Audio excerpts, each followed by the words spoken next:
In the know, non-stop Vikings talk. It's Purple Daily on Score North and ScoreNorth.com. Reckless speculation. Reckless speculation. We have a report. I don't know if it's like breaking. It's more just, it's reckless speculation from Jeremy Fowler, ESPN. Former Vikings beat writer, too. When he floats Viking stuff, I think you take it with a little bit more authority because he is plugged in. Like, he used to cover the team. The front office has changed out, but the Wilfs are still there. So we'll get into this. Let's just say it involves another high-profile quarterback. But we got Dex back in the mix today after his 24-hour exorcism. He has an ice pack on his abdomen right now. I've had like probably 3 or 4 of these in my life. The last time it happened was like 2 years ago. I remember the Olympics were on. And I know it's bad when the first time it happens, when it comes out the front, that I am profusely sweating. Like sweating like crazy. And I did that so many times that my abdomen feels like I got punched by Danielle Hunter like 10 times in a row. Like, I'm in significant pain still, but I'm uploaded, so I will still fly this plane. Thank you for flying it yesterday. Thank you for flying Dex Airlines. It's like I just got an email from the Alaska Airlines CEO. Oh, God. I don't know if anyone else who's ever flown an Alaska Airlines flight probably got that email this morning, where it's like the CEO in a suit saying, here's why our planes are safe. Yeah. Hopefully this plane the Declan's flying is safer than an Alaskan Airlines plane. We definitely don't want the doors to blow off this one. That could be very ugly. No, graphic. It's like they blew off in Declan's bathroom. It sounds like. Okay. This report presented by our friends over at Ballard's Resort. All right. Ballard's Resort is going to bring us this glorious reckless speculation today. Speculation. So there's a reason why we are talking about summer fishing getaways the second week or third week in January. You might be wondering, why would I be planning a summer vacation already? Well, number one, it's like below zero for 72 hours. So you're probably thinking about warmer weather. But number two, these fishing getaways fill up fast. Ballard's Resort is a glorious mecca located on the south shore of Lake of the Woods. We're talking about 10-pound walleye available for you to go and catch. So this is the walleye capital of the world, Lake of the Woods, and one of the great resorts in the state of Minnesota. And dates book fast. So go to ballardsresort.com. That's ballardsresort.com to book your amazing summer experience. Here is what Jeremy Fowler from ESPN reported. I believe it was yesterday this came out, if not 2 days ago. Don't be surprised if Russell Wilson, should he become a free agent, is intrigued by the Vikings, assuming Kirk Cousins doesn't re-sign as a free agent, which is a big question. Kevin O'Connell comes from the Sean McVay passing tree that maximizes quarterback efficiency. Wilson would have plenty of weapons in a group that includes Justin Jefferson, TJ Hawkinson, and Jordan Addison. Reckless speculation. I'll add one more nugget, and then you guys can run wild with this. So Russell Wilson is owed $39 million in 2024. It's a flat guarantee, and usually there's injury guarantees. He has a straight up guarantee of $39 million in 2024, but it has offset language. So what that means is the Broncos are on the hook for $39 million. Whoever he signs with would cut into that Broncos obligatory, whatever the number winds up being. So, for instance, if, let's say Russell Wilson, this is from SI.com, let's say he were to sign for $14 million next year. The Broncos would be responsible for the other $25 million owed. So Russell Wilson is going to make $39 million to play quarterback next year. If another team comes in and says, let's say there's 2 teams involved and they're like, well, I mean, the Broncos are going to pay most of the tab on this, so I guess we'll offer you 10 and the Broncos can pay the other 75% of it. But it really comes down to if they release him, they're going to pay him $39 million next year, and he'll get to pick where he wants to play.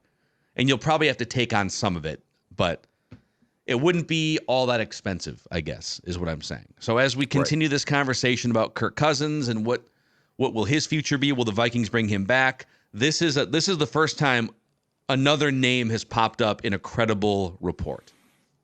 So this piece was actually Fowler published this. It's, for lack of a better term, a state of Russell Wilson piece. It's very long. It has all these scenarios about where things are going. It certainly looks like he and the Broncos at a very high price are going to get divorced here. The alimony that the Broncos are going to pay is going to be absolutely incredible. But I've spent the last 18 hours or so contemplating this report because I think it comes from Russell Wilson's agents. Like, I think they're trying to float, hey, here's some possibility for teams. I don't think the Vikings have moved on to Russell Wilson. I think that Russell Wilson's people, though, have 1,000%, and rightfully so, moved on from the Broncos. And with that being said, after 18 hours of contemplation, I will tell you this. I have no interest in Russell Wilson being a Viking. And let me draw a few things, give you a few reasons why. First of all, if you guys recall, when the Vikings last did a true veteran former bridge guy, or a former star who was a bridge guy now, as I recall, his name was not Matt Castle. It was Donovan McNabb. And Donovan McNabb played here and was grotesquely done in his age 35 season. Russell Wilson next year will be in his age 36 season. And while his numbers are still credible, I think his play, as we all have seen, has definitely dropped off. The other thing that's been sort of exposed in Denver is, if we ever questioned, Kirk is goofy and Kirk seems far more comfortable in Kirk's skin post Zimmer. But there have been some things about Kirk where you're like, yeah, does he really have that factor, factor? Well, Russell Wilson, I think the last couple of years for sure has been exposed as being just a weird dude. He's a weird guy. I mean, all of the stuff in Denver is not his fault, as it's not all like, oh, Russell Wilson screwed this up and that up, but just the vibes that you get from that entire experience weren't the guy I thought that we saw in Seattle. And that's in the locker room. Forget on the field, where it definitely has changed. So I am not saying that the Vikings have to bring back Kirk, and I am not saying that they can't go bridge. Would Russell Wilson, though, and I understand it would be at a fairly cheap price, but would he be the guy that I want as my bridge guy? And furthermore, let's say I draft a first round quarterback. Okay. And so now it's like, okay, you don't expect a veteran to come in here and hold the rookie's hand, but you sort of want a good example. You sort of want a guy that's not odd, which I would deem Russell Wilson as.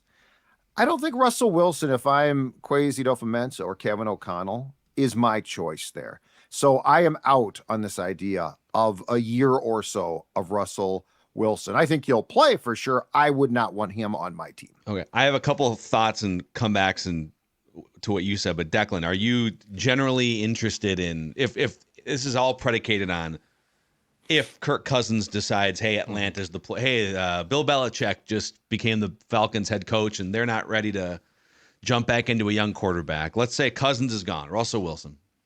No, I'm back on the toilet if that's the case. I want nothing to do with that one. I want nothing to do with that. It's not even the fact his play has fallen off. It's the fact of what Judd's talking about with the leadership skills that are just very bizarre. Yeah, Kirk's quirky and weird, but I do think he has earned a lot of the respect of the locker room, and people do like him and trust him and believe that he's a leader. Kirk fits in. Kirk fits in. Russ doesn't, right? Yeah. And it's gotten weird there. And towards the end of Seattle, too, there was already signs that was also happening. Like, he's probably still a Hall of Famer. He's been to 2 Super Bowls. He won a Super Bowl. I know there was the epic loss to the Patriots, but he has a Hall of Fame resume to a degree. That being said, in 2024, the way he has kind of carried himself, I also want nothing to do with that culture on this team. So I am out on that idea. It's so weird because they hid some stuff really well in Seattle for a long time, right? It was, and I'll be the first to raise my hand and say it's an accountability session Wednesday. We're going to do our write that down predictions. 2 years ago, I was all aboard the Russell Wilson train, and we were talking about what would you trade 2 first-round picks and pay the guy? And I had said at the time, he is one of the 5 or 6 quarterbacks I think in the NFL, circa 2021, 2022. that you would say, yep, he's worth the money. He's worth a couple draft picks because he's a guy that kind of carries your locker room, carries a franchise. And that was the perception coming out of Seattle. But then he leaves Seattle, and I was living in Seattle at the time. And I was shocked at how just absolutely cool everybody was with like the sports talk host friends and diehard Seahawks fans. And they were all kind of like, yeah, he's fine. But he's like, it's Pete Carroll, and it's the defense, and it's all these other things that really make up the success of the Seahawks. And then obviously you put him on an island in Denver. And in fairness to Russell Wilson, Nathaniel Hackett completely in over his head, like the absolute worst possible scenario for Russell Wilson. And then he gets paired with Sean Payton, and Sean Payton was looking for an on-schedule, precision, accurate thrower of the football. Probably thought he could transform Russell Wilson. He couldn't. Russ is more of a backyard, improvise, outside the numbers, deep ball, everything else.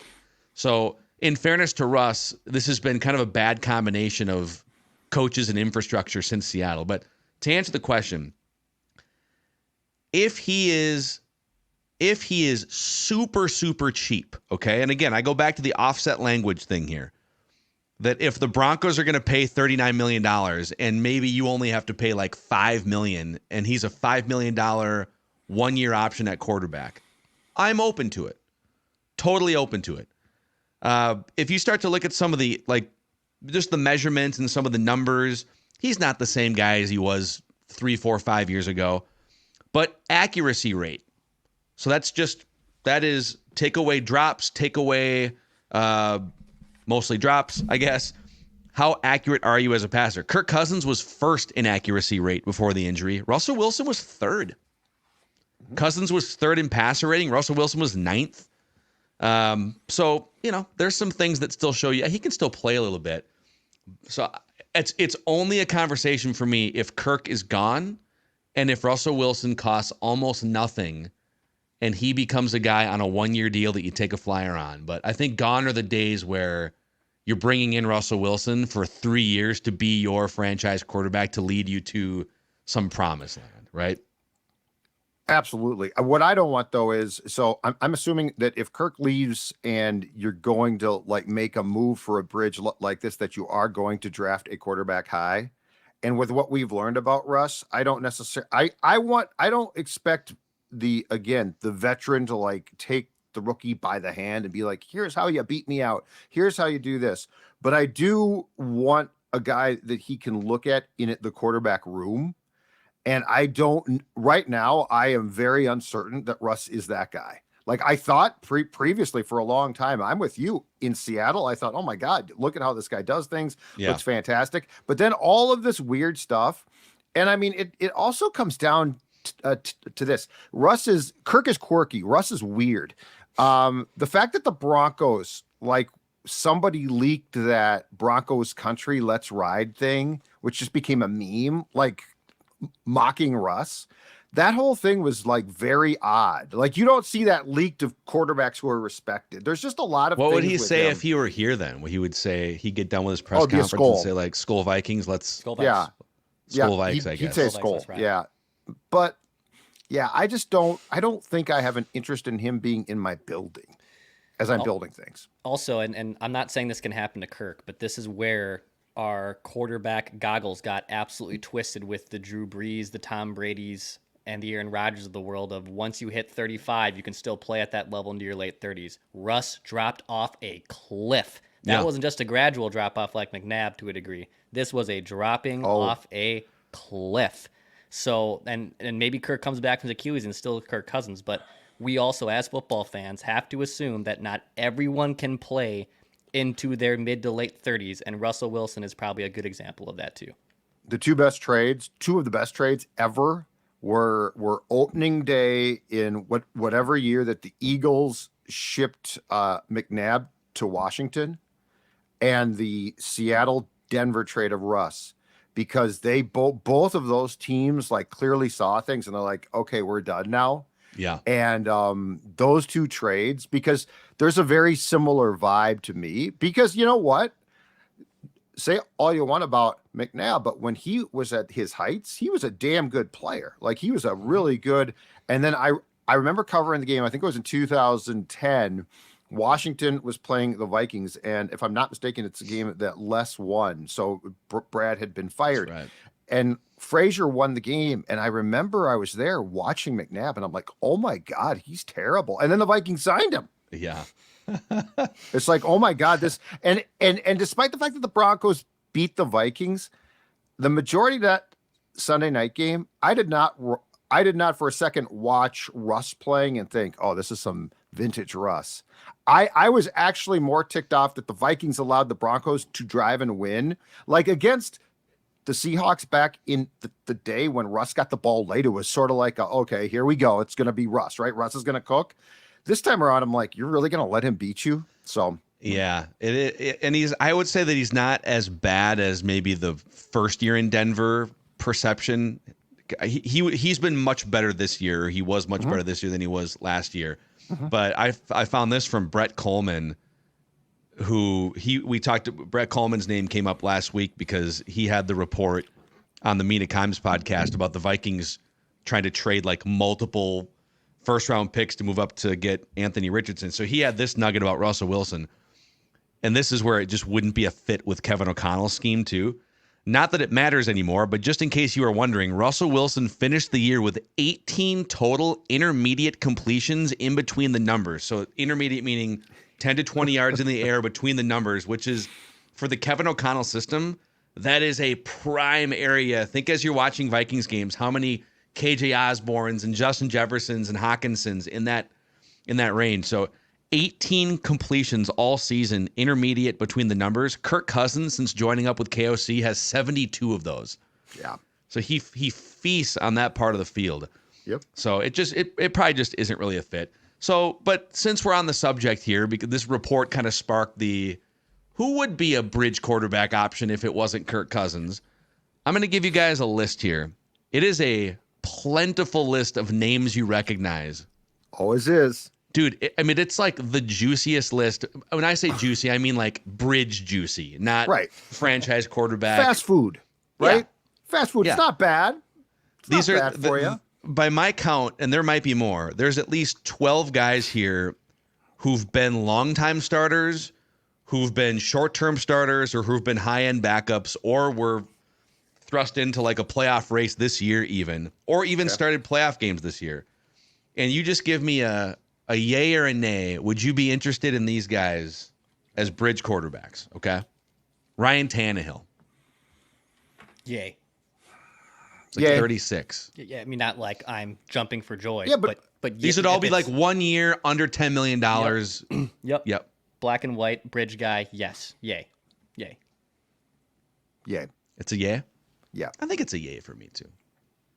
You know, again, he's not going to, because it's a huge one and it's a one and done. Like these are all I'm drafting a quarterback first round, right? Like, so I've got somebody I'm percolating. This next guy may have played his way out of the bridge category and into like a 3-year contract, but Baker Mayfield. Oh yeah. Yay, but he's going to get a contract. Yeah. It's like a Geno Smith contract. He's going to get a multi-year contract. No question in my mind. It's a nay for me then. If we're talking anything more than like a 1-year bridge, the guy just won a playoff game. And it won't Best be year cheap. of his career. So he is taken himself definitely back into the realm of multi-year starter contract. Yeah. Joe Flacco. I think he said he's done, but no, nay. Enjoy the couch. Nay. I would say yay. It's yay. It's yay. Yeah. It's yay. I think he's like the fun retired dad, you know?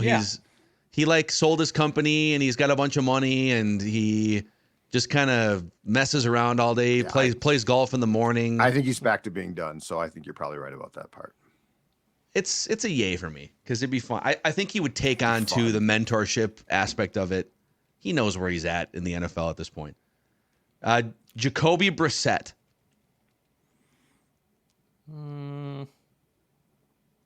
Probably nay. I'm thinking about this one. I'm a little bit He started intrigued. a few games this year, didn't he? Yeah, he did. He was one of the 4 Brown starters for a period of time. Yeah. Yeah, he started. He didn't. No, he was sorry. He was Washington this year. He was Washington, Brown. yeah. He was Browns bad. last year, and it was fine. Yeah, it's a yay for me. He'd be a yay. But that's also without knowing how O'Connell would use him necessarily. Like, I don't know if he's a programmatic fit, if that's the right word, but without knowing that, I would say yay. He definitely is a serviceable player. Yeah. Okay, Tyrod Taylor, who started 5 games for the Giants, be 35 years old. That dude's had a 12-year career as a solid career. As a starter for a while in Buffalo, backup. Yay, but like it doesn't excite me a whole time. I mean, he is the like quintessential perfect backup kind of dude, and he had a really decent run there in Buffalo before Josh Allen got there. And I know he had the weird like punctured lung situation with the Chargers, which was bizarre. The doctor, yeah, screwed up. So weird. Anyway, yay for me as well. Yeah, it's a yay. Most of these guys are probably gonna be a yay. Gardner Minshew. Is he going to remain a backup? Is he going to get a contract? Did he play? Because he played pretty well for a team that pounded on the door to make the playoffs at the end, right? That's the thing. I think he really wants to, like a guy like Tyrod Taylor, Joe Flacco at this point. Those guys know that they're there for 5 games to start if needed. Otherwise, but he was behind Richardson with the Colts, so he sort of had this job before. Like, if he's willing to accept the job as the same type of thing, then yay. But I would be curious what his state of mind is about where he is in his career. Yeah, it's a yay for me, just for the mustache factor, just for the fun factor. I think be a blast. Yacht Rock. Oh, is he a confirmed Yacht Rock guy? I don't know, but he looks like he should be. If that I think he looks more like an 80s hair metal guy to me. Yeah, if that guy's not, oh really? Guy. See, I could see him just rocking out to some sailing keeps me. No, I think that guy loves Styx. Like I think that guy loves some In Excess. You know, I think he likes more of that. Well, you can like, by the way, just to be clear, rock gentlemen, you can like yacht rock and also like other things, the genres from the 80s.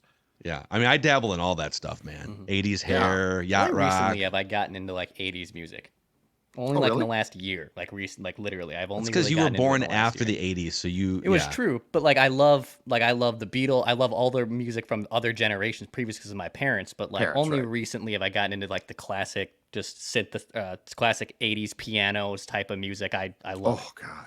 I love it. Yeah. We went a little overboard on the synthesizers there. The production got so nuts there, and no one played drums. It's all like those, drums. I hate that. Play your drums. I'm gonna rattle off 6 more names. You give me like 1 or 2 of them that you would take as a bridge quarterback. Okay. Mason Rudolph, Tyler Huntley, Drew Lock, Marcus Mariota, Sam Darnold, Jameis Winston, all free agents. I mean, I'm obligated. I'm contractually obligated to say Drew Lock. But that Drew Lock is your perfect backup in my opinion. With a good like, if Kirk is brought back, you sign Drew Lock. You sign Drew Lock as your better Nick Mullins, your solid backup option in the event your quarterback has to miss a game. I don't sign Drew Lock with the idea that he is in competition to be the Week 1 starter, which was my whole point to signing Drew Lock or trading for Drew Lock 3 years ago. Well, but what if you don't bring back Kirk? And you draft a quarterback, but you don't necessarily know if you're going to want that guy to start Week 1, or let's say for the first month. Do you sign Drew Lock then? Yes, Drew Lock would take that 100%. Yes. He would love. He just wants a chance to do anything as a starter, right? Of the names, so go. I'm sorry. Can you rattle off those 6 names again? Mason Rudolph. No. Mason Rudolph, Tyler Huntley, Drew Lock, Marcus Mariota, Sam Darnold, Jameis Winston. I think I'm out on Jameis. He's super fun, but. Like that whole thing at the end of the year too. He's just like the victory formation touchdown. Coach. We made a decision. He's a weird guy. Yeah. You know who might intrigue me now because I think he knows his lot in life. Sam Darnold. Interesting. I mean, I think he could start for you, but I also would like to replace him. I don't know if he's a bad guy. I don't know that he would cause issues. Sam Darnold is also the hot button centerpiece of the most misconstrued episode of Purple Daily of the last 2 years, where 2 years ago we were coming up with trade ideas to get a top 5 or top 8 draft pick. And the Carolina Panthers had like whatever it was, the 8th or 9th pick. Was this last year or 2 years ago? Can't remember.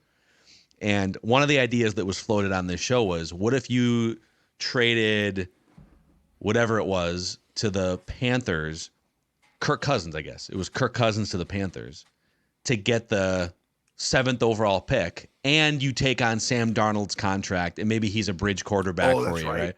That's and right. And people to this day will like throw it back. You guys wanted the Vikings to trade for Sam Darnold. Like, no, we wanted the Vikings to trade for a top 5 draft pick at the time. And Sam Darnold was like the contract you would take back, but it's fine. I forgot all about that episode. That's right. I think someone hit me up with that like a couple days ago. I was like, oh, people still okay. That's definitely the most misconstrued episode. And I think a year ago we did a Mac Jones conversation too that was also interpreted as you guys wanted Mac Jones. Well, no, this is what happened. Is that the same episode? It's the same thing that happened yesterday. Would you trade Justin Jefferson? And at the end of the show, Judd and I both said essentially no. But like, you know, if somebody offers 2 first-round picks and one of them is high up, then yeah, it's like a conversation. Right. And the Mac Jones thing was, should the Vikings acquire Mac Jones? And at the end of the episode, after having a conversation, we all said, nah, we're good on Mac Jones.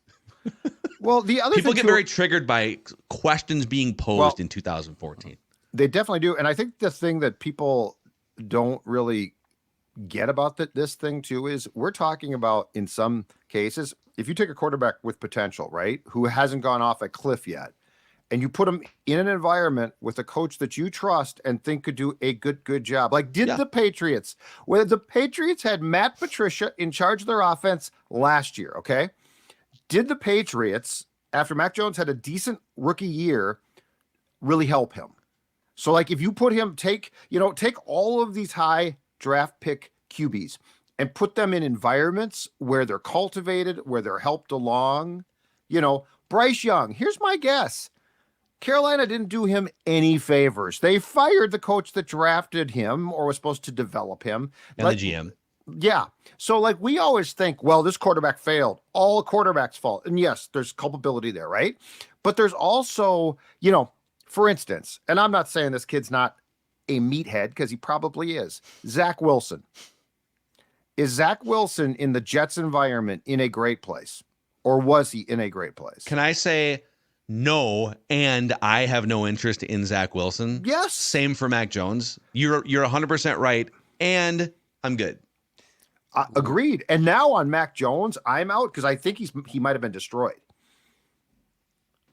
Can you grab that quarterback from the jaws of quarterback hell, of team hell, and pull him out before it's too late? In the case of Wilson and Mac Jones, I'm with you. I'm good now. No, thank you. A year ago, do I think that there could have been a salvageable aspect to their game? Yeah, there probably was. And now they're screwed, maybe. Yeah. Love the term meathead. Meathead's a great word. My father used that a ton, obviously on me, but about a lot of people too. Meathead is a great insult. I love the term meathead. And Matt Patricia, you brought up. Matt Patricia is like the ultimate sort of meathead, right? How many cars has that dude crashed in the last 3 years? So he crashed the Lions car as the head coach. Okay, then he gets out of the car all disoriented. And Bill Belichick says, no, come on back here. And then he crashes the Patriots offense car. And then he's like, oh, man. And then he stumbles over to the Eagles, and they're like, oh, fix our defense. Bam, crashes into another pole. Yeah, you know what? Oh, man. Patricia is out of airbags. That's my assessment. No more airbags for him. Like, he should go to college or something. Like, just go be like a tight ends coach or something. He's like a physicist or something, though, right? He's supposedly brilliant. He's too smart for these dumb football players. Well, he should go get a real job and make a lot, because you're right, though. But that's the thing, too. If you're Nick Sirianni, okay, and your defense is struggling and that's not good, late in the season, are you really going to remove your struggling defensive coordinator for Matt Patricia? Yes, was the answer, apparently. Sorry. To that. Hey, I have a mock for you guys before we wrap this speculative episode. Presented by our friends over at Underdog Fantasy, helping make watching playoff football even more fun than it already is. Look at this guy, Tristan. Nice little super wild card weekend payout here. 4 picks, 3,500. He took the extra little bump on those touchdown props for all 4 of these guys. Good for him. You can join on the fun on the Underdog Fantasy app. You download it, use promo code SCORE, SKOR. You'll get a first deposit up to $100, and plus you'll get a free mystery pick'em special too. Playoff football's here. Finally got golf season back, which is my favorite thing to get on at Underdog Fantasy. So go download the Underdog Fantasy app and show us those slips. Also, a shout out to our friends at Zero Res who are helping you guys deep clean your homes. All right, get on those hands and knees and see how dirty that carpet is. Smell that carpet. Yeah, I saw mine in the bathroom yesterday. It was a really dirty carpet. Declan called the doctor and then Zero Res right afterwards. So Zero Res has a 4.9 out of 5-star rating on Google with 17,000 reviews, which is pretty incredible. If you ask for the Score North special, you can get 3 rooms Zero Resified starting at just $119 and take $75 off when you get your Air Ducts Zero Res clean. Call 952-0-RES or go to zeroresminnesota.com. Say you want the Score North special. Spell it forward or backwards, it spells the same. Zero Res. I want a mock. Okay, so we keep track of all of the mock drafts that we do on these podcasts, and we at some point here we're going to start to sort and categorize who are the most likely players going to the Vikings. What are some of the trends that we're seeing? This is from the Draft Network. All right. Just updated this a couple days ago. Ryan Fowler is the author of this mock draft. Number 1 to the Chicago Bears, Marvin Harrison Jr. The main pieces of Chicago's front office are back in 2024, as should Justin Fields. I just want to say, if the Bears choose to bring back Justin Fields and then subsequently pay him a lot of money, because that's what they're going to have to do in the next year or two, that would be great for the Vikings. I think it would be franchise suicide if the Bears, who have a chance, pretty good roster, they got a bunch of cap space, chance to reset the quarterback contract clock and maybe just like get a better quarterback out of the gate if they draft one of these guys. Yep. If they keep pushing forward with Justin Fields, they're going to be in purgatory, like 9-8 purgatory for a long time. And if you're the Bears, wouldn't you try and trade down slightly then? Like I might try and I mean, I would probably try and get something. If I'm not going to take a quarterback at 1, I would think that you could find a team right around you that would. So, yeah, you could also you could bluff like the Commanders or the Patriots too if you wanted to. Absolutely. Commanders taking Caleb Williams, Patriots taking Drake May, Cardinals taking Olu Fashanu, the tackle from Ohio State, or I'm sorry, Penn State. Yep. Malik Neighbors, the wide receiver from LSU, going to the Chargers. Jaden Daniels to the Giants at 6. So there's the third quarterback off the board. And the Giants, I think, could be a major impediment here. The Titans taking Joe Alt, the local offensive tackle from Notre Dame. Totino Grace, right? I believe Totino Grace. Totino Grace, good Catholic kid. Not Benilde, but I mean Totino Grace. It's okay. It's fine. And Laiatu Latu, the edge rusher from UCLA, going 8 to the Falcons. Amarius Mims, tackle from Georgia, to the Bears at 9. And then Brock Bowers, the tight end from Georgia, at 10. That puts the Vikings on the clock with the 11th overall pick. And according to the Draft Network, the Minnesota Vikings select out of the University of Washington, Michael Penix Jr. I want a mock.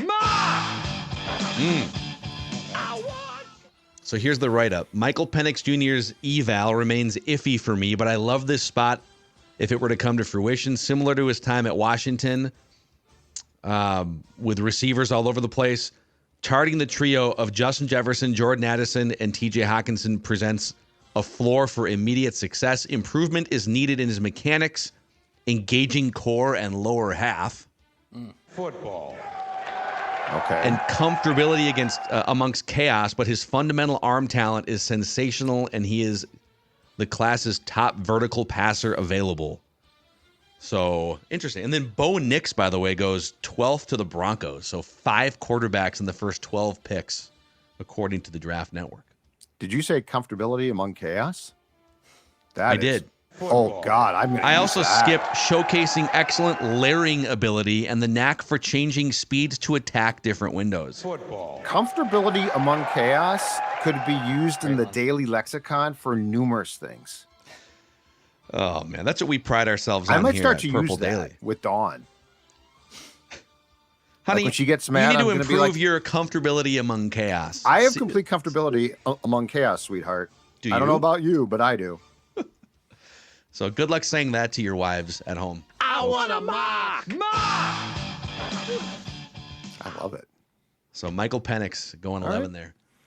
We've had a bunch of Michael Penix. Pro Football Network was on Penix on January 4th. Penix from Tankathon in November. CBS Sports had Penix as well. So we'll see. I think We'll see. I think the combine and pro days are either going to put him higher or much lower. Don't you? Because like Where is he in kind of the now? medicals will come out.